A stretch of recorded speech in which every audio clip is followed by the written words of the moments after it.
listening to Give God 90, where we're not afraid of the tough biblical questions, because we will dig through the language, the culture, and the history to find the truth revealed in the words of our Creator. I wanna see the light.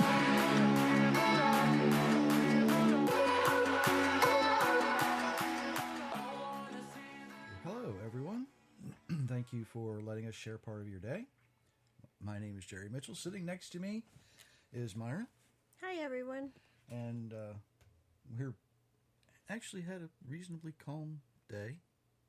Yes, we did. Sort of. So nothing drastic going on other than we're getting some more snow overnight, supposedly.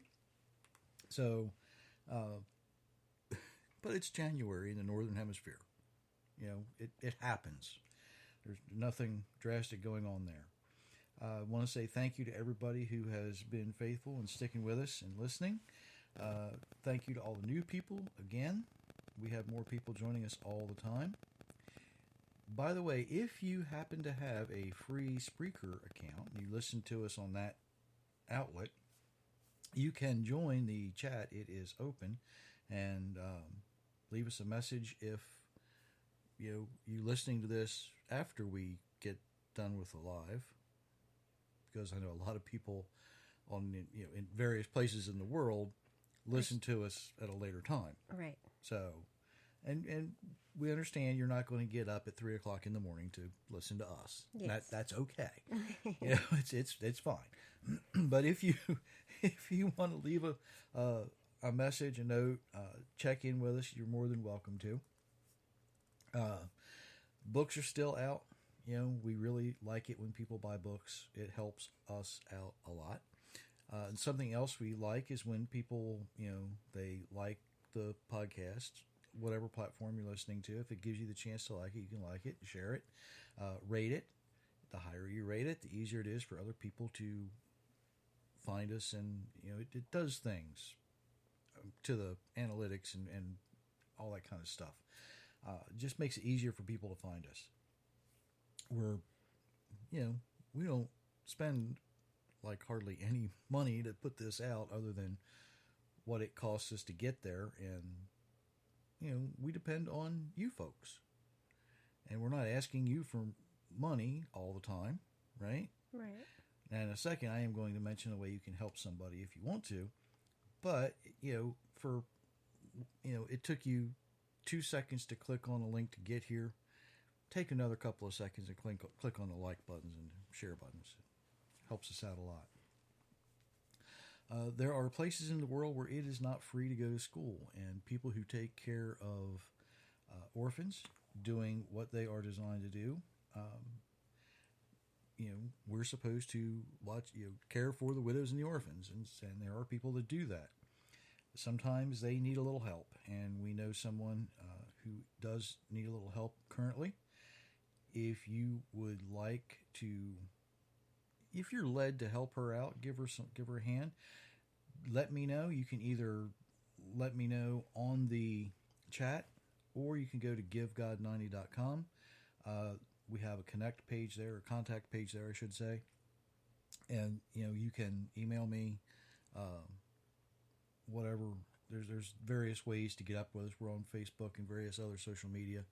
You can let us know that way as well, and we will make sure that your help gets to the appropriate places.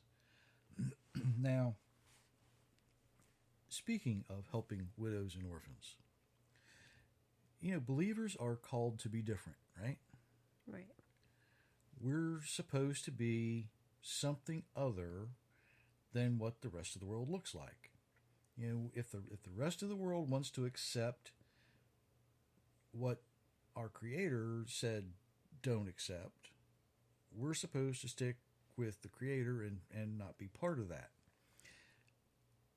We're supposed to, you can call it set apart, you can call it different. There's various ways of saying that. Various translations translate it different ways. But do you know what it really means? Does anybody really understand that concept of being different, being set apart? Now, it actually comes, the concept, I should say, comes from the Hebrew word kadosh. And kadosh typically is going to be translated as sacred or holy. Now, if you're keeping score, it's Strong's number 6918. And the sound of the Hebrew word kadosh, or sacred or holy, the sound of the Hebrew pronunciation, kadosh, might sound like another word that you might be familiar with, you might have heard, because it kind of sounds like kosher, right? A little bit. But I got to be careful. There's no good way to say this. Kosher you can't find in the Bible. It's just not there. That's a story for another time. What? The word kosher. The word kosher. Technically it's there with a different meaning. Okay? Right. Okay. It doesn't have to do with what we think of as kosher. Correct. Right? Like you have the kosher regulations from the rabbinic councils, the many different rabbinic councils. That concept isn't in Scripture. It's totally different.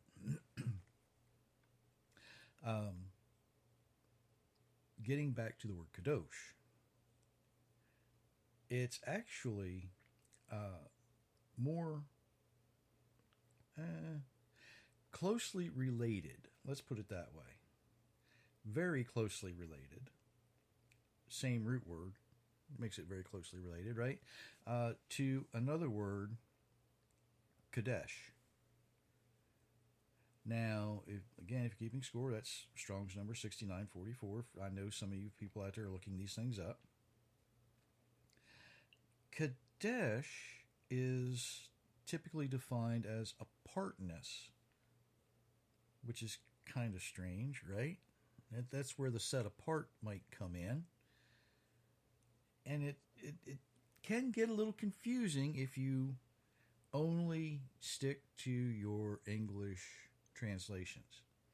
But our English translations don't give us the real in-depth detail of why these things are different.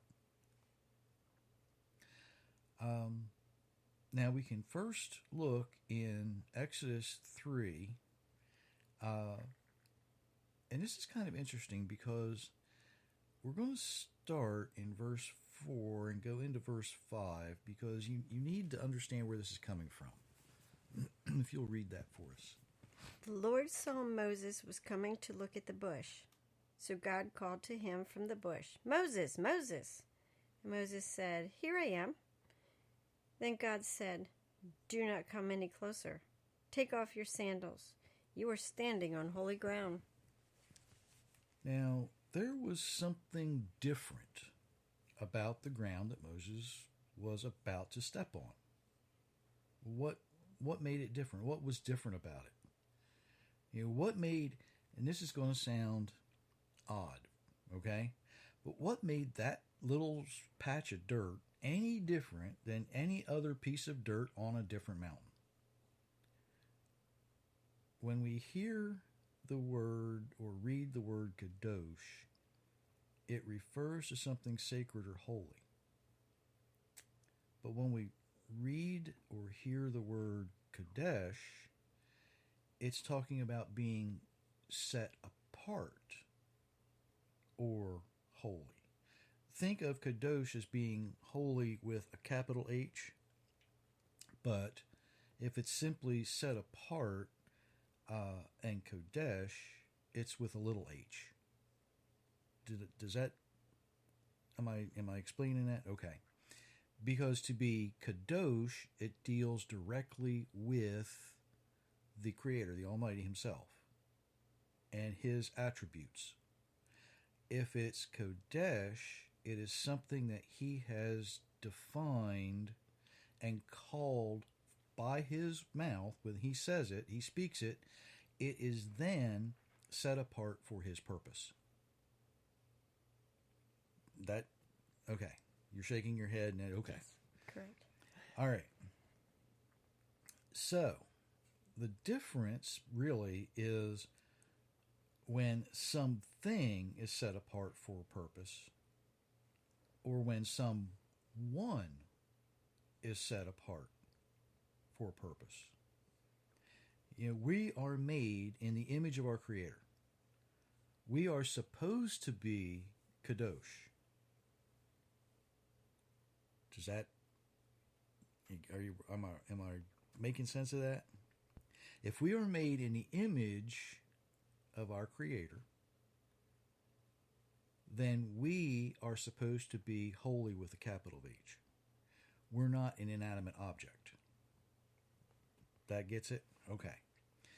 So if we look at Leviticus 21, 1 through 8, this might help understand that just a little bit. The Lord said to Moses, "Tell these things to Aaron's sons, the priest. A priest must not make himself unclean by touching a dead person. But if the dead person is one of his close relatives, he may touch him. The priest may make himself unclean if the dead person is his mother or father, son or daughter, brother, or unmarried sister. This sister is close to him because she has no husband.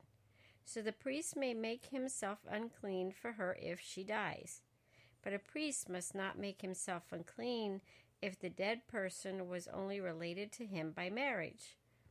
Priests must not shave their heads. They must not shave off the edges of their beards. They must not cut their bodies. Priests must be holy to their God. They must show respect for God's name. This is because they present the offerings made by fire to the Lord. This is the food of their God, so they must be holy. A priest serves God in a special way, so he must not marry an unclean prostitute or a divorced woman. Treat the priest in a special way. Think of him as holy. This is because he offers up the food of your God. I am the Lord. I make you holy, and I am holy." Now, this does come from the International Children's Bible, and they do tend to oversimplify it a little bit, but the English translation, we don't really get the concept of the differences here. Maybe we need something that reminds us of who and what we are supposed to be. And, you've heard this many times, but we're going to go back to Exodus 19, 4 through 6. Ye have seen what I did unto the Egyptians, and how I bare you on eagle's wings, and brought you in unto myself. Now therefore, if ye will obey my voice indeed, and keep my covenant, then ye shall be a peculiar treasure unto me above all people. For all the earth is mine, and ye shall be unto me a kingdom of priests, and an holy nation. These are the words that thou shalt speak unto the children of Israel. So the entire nation, and when the word nation there is goyim. Now, for you partial Hebrew speakers, you're going to know what I meant by that. The entire people group was supposed to act as a people of priests to the rest of the world. A holy nation, a kadosh nation, holy with a capital H. A nation that is sacred, not just simply holy, being set apart, being separated, not just different like another patch of dirt, but different because you are made in the image of your Creator. But we cannot be holy as He is holy on our own. We cannot be Kodesh or even Kadash on our own. It's just impossible for us to be that because He expects us. We are not called to be that. We're not called to be an inanimate object. He doesn't look at us and say you are simply holy like a piece of dirt. You're set apart like a piece of dirt. You have a purpose like a piece of dirt. He's saying you're different. You are supposed to be, because you represent your Creator, you're made in His image, you are holy with a capital H. Does that all fit together? Okay. I know I'm saying that same thing kind of over and over, but I need to get this concept out there, because for many of the people who listen to us, all their lives, they have been obviously confused, because I think this is about the fourth time. Today was about the fourth time I've had to explain this to people over the course of the week. For all of your life, you have heard these terms, and you don't know what they are. It's like people who, when they write or when they speak, and because maybe it's sometimes I've heard people do this when they pray, they throw in these biblical words to make something sound good. Maybe they want to sound more divine or more biblical, but they really don't use them in the context that they should be used in. So they want to put these words out. They want to use them. They even sometimes incorporate them in their regular speech, but they really are confused about how to use them and what the real definition is. And holy is one of them.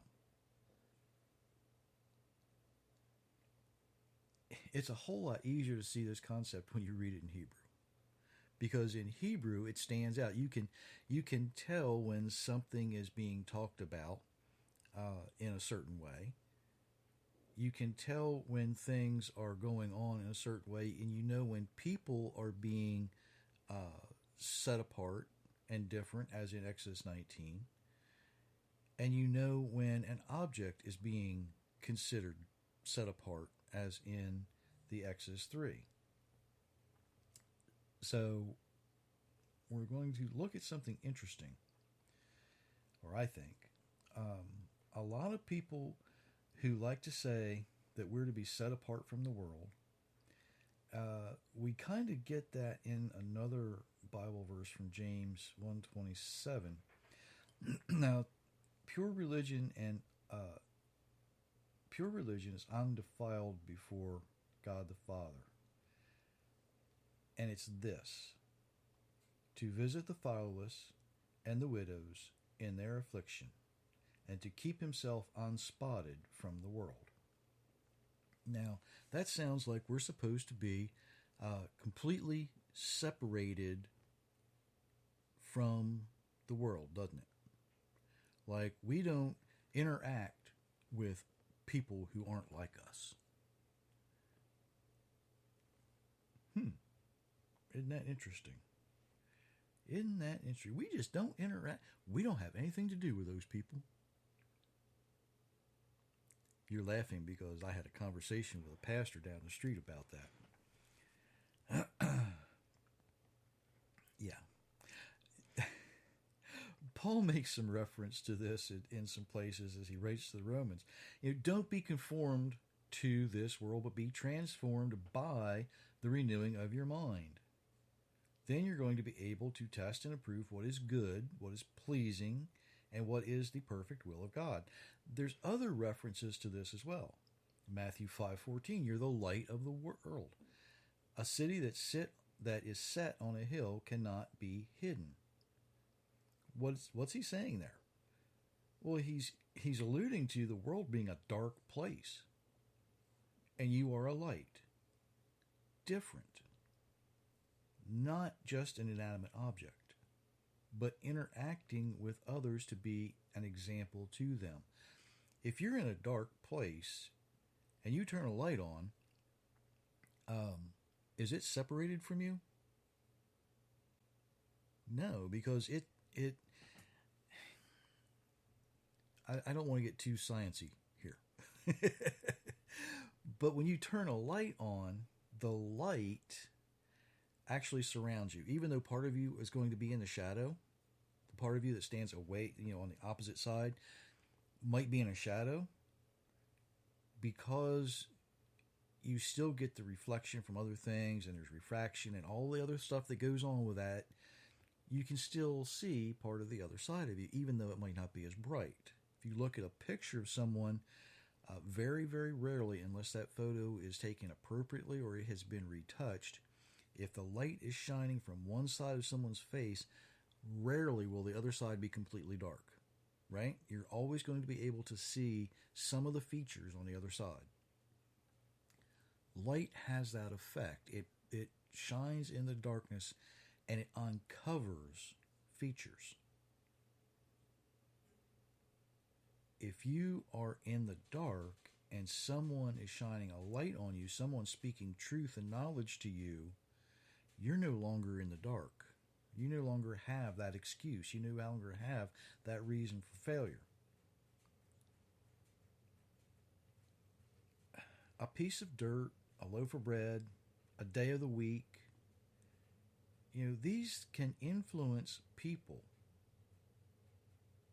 They serve as a reminder, but they really can't be an example, not like someone is able to be. You can, that little piece of dirt that Moses was standing on, right? This is different.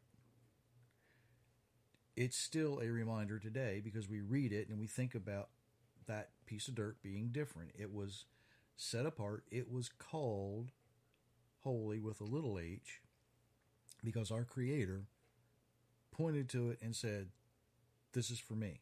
This is for my purpose. We think about a loaf of bread when we break the bread and we say the blessing, right? We know that it's different, but it can't be the example to us that it actually represents. It's just a reminder. The Sabbath day is the same way. It reminds us of things, but it's not going. It's a day of the week. It can't be the example to us. It's simply a reminder for us. It's another reason for the whole clean and unclean foods that we read about. The food we eat is a reminder to us. But the example of the people who choose to eat biblically, that's what makes a difference. That's the example that we need to be.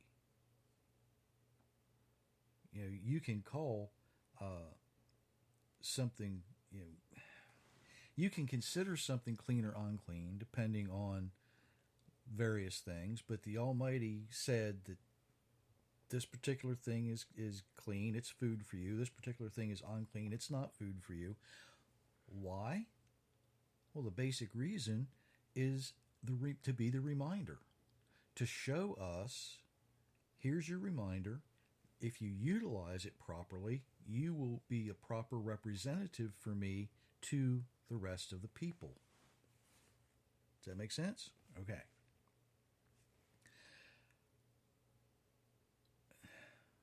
When faced with making the decision to eat biblically clean food and reject the idea, a lot of people just reject that. They want to ridicule people who do that. They like to ridicule people who choose to do things biblically. Now, the other day we said, I used the example of drinking alcohol and smoking and gambling and that kind of thing. And people who give up those things, everybody understands that. But you tell somebody you're not eating pork or shellfish, they will ridicule you. They will make fun of you. But think about that. If you choose to eat and dress and live the way you're designed to live, you are the example to the rest of the world. Not that your church wants you to be, not that your synagogue wants you to be, not that your pastor, your rabbi, or even me. It doesn't matter about that. You are to do things the way your Creator tells you to do them. look at what Peter faced in Acts chapter 10. Now, he was shown unclean food. He refused. But look at what the Creator was really teaching him as his example. Go ahead and read Acts chapter 10, 28 and 29. He said, "You people understand that it is against our Jewish law for a Jew to associate with or visit anyone who is not a Jew. But God has shown me that I should not call any person unholy or unclean. That is why I did not argue when I was asked to come here. Now please tell me why you sent me." So the Jewish law, the rabbinic law, or the Pharisaic law, I should say for the time, Peter wasn't allowed to go and interact with people who weren't like him. What the Almighty was showing him wasn't anything about food. He was showing him that it's the Creator himself who determines what is or isn't clean. It's the Creator himself who says this is right and this is not. We don't get that opportunity. That's not for us to choose. It is for the Creator to choose, and that is why Peter said, I'm here. I'm here. Now tell me why you wanted me here. Thanks for checking in. I saw that. Appreciate it. The example is amazing. What is clean, what is unclean, what is holy, what is common is determined and established by our Creator, not by us. And I had to think about how I was, I'll be honest with you, it takes a minute for me sometimes to come up with a title for what, because you got to have a title, right, for these things. And I want something that's not, like episode whatever we're on now, right? Because that would just be silly. And something that somebody said, I just feel like I don't fit in anywhere anymore. And that's why I got the title for what I called tonight's episode, Where Do You Fit In? And I tell people when they say I feel like I don't fit in. I say, you're not supposed to fit in. You're supposed to be different. But what I usually don't finish saying is why. You're not supposed to be different like an object. Because if you were just different like an object, that would make you an idol. That would make you almost a God with a little g, right? Something that someone else is going to look at. If you're simply different because, not that you think you're better than anyone else, but because you are trying to be different on your own, it's not going to work. But when you are different because your Creator says, here's my instructions, here's what I need you to follow, and you do that, that's what makes you holy with a capital H. You're supposed to be different like a priest, like a representative of Yehovah. Not a reflection of Jesus, not a reflection of Yeshua, but someone who is capable of being on his level. Almost. Because once you do that, what happens, Yeshua himself said, you're going to be able to do things, right? Just like he did. So even though you're going to be able to do the things just like he did, just like his disciples, they went out and they healed people, right? Why were they able to do that? Because they were following the instructions. They understood these concepts. They understood that I'm not living this way because I'm better than anybody else. I'm not living this way because I want to necessarily to do things for myself. I'm doing these things because my Creator has promised me certain things. I want to be part of those promises, and I choose to do things not my way, but His way. A lot of times when people say, well, Jesus wouldn't do that. Well, yeah, He probably would, right? He did turn over tables. He did braid a whip and drive some people out of the temple. He did sit down with sinners. He did get in the face of the politicians of His day and said, you ain't doing this right. You're not living right. He did hold the hand of somebody who was supposed to be dying and lifted them off their deathbed. He did walk into a tomb and bring a dead man out with Him. And He tells us that we should be able to do the same. We should be representatives of the Most High. They were able to do it because they were people who trusted the sacred word of our Creator, and they believed every promise He made without hesitation. Someone who is willing to be the example, knowing that people around them are more than likely going to reject them, they're going to make fun of them, they're going to point at them. You don't fit in because you're supposed to be different. You're supposed to be the light in a dark place. You are absolutely, you might not always see why you're there. You might not always know or understand why you are put in certain places. But you are there. You might feel awkward. You might just feel downright awkward about being where you are. Maybe you feel completely out of place around the people you're around, but you're there for a reason. You think people are laughing at you, but here's a secret. If they're laughing at you, they've noticed you. And they know you're not living in the dark. You're not living in the acceptance of the rest of the world. They did see your light. And that light that you provided, you can call it a light, you can call it planting a seed, you call it whatever you want to call it.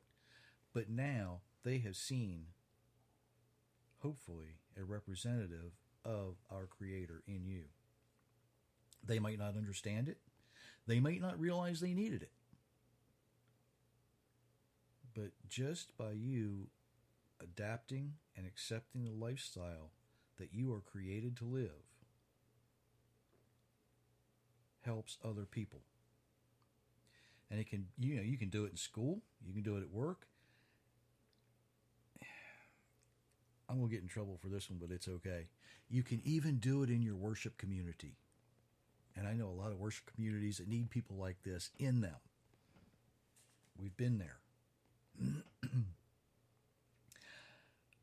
If you feel left out, here's the thing. If you feel left out, you think other people might be looking at you funny, there's good news.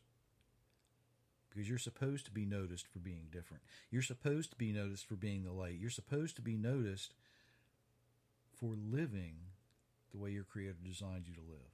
So congratulations. You do fit in. Maybe not with the people group that you are immediately with when they make you feel that way, but you fit in with a better group of people. Not to boast or anything, right? But that better group of people, the ones who are going to be doing the victory march into the New Jerusalem when the time comes, that's the group you fit in with. That's what you're looking for. That's what you're hoping for. I hope that's what you're hoping for. Because if you're listening to me and you're listening to wanting to be or wanting to live the way that your Creator designed you to live, right? Hopefully that's where you're headed. If you need some help with that, that's what we're here for. Give God 90 has a 90-day plan, little changes you can make every day, because chances are you didn't get where you are overnight. So if you begin to make those little changes every day and keep building on it, it won't be long before you realize that your life is improving, the lives of the people around you are improving, and you, at that point, will be much different than the world. But where you fit in is exactly where your Creator is asking you to fit in. Did you have anything you wanted to add to that? Thank you for joining us tonight. Absolutely. We appreciate each and every one of you, and we will be back on Monday morning, 10 a.m. Eastern Time. And until that time, many, many blessings, everyone.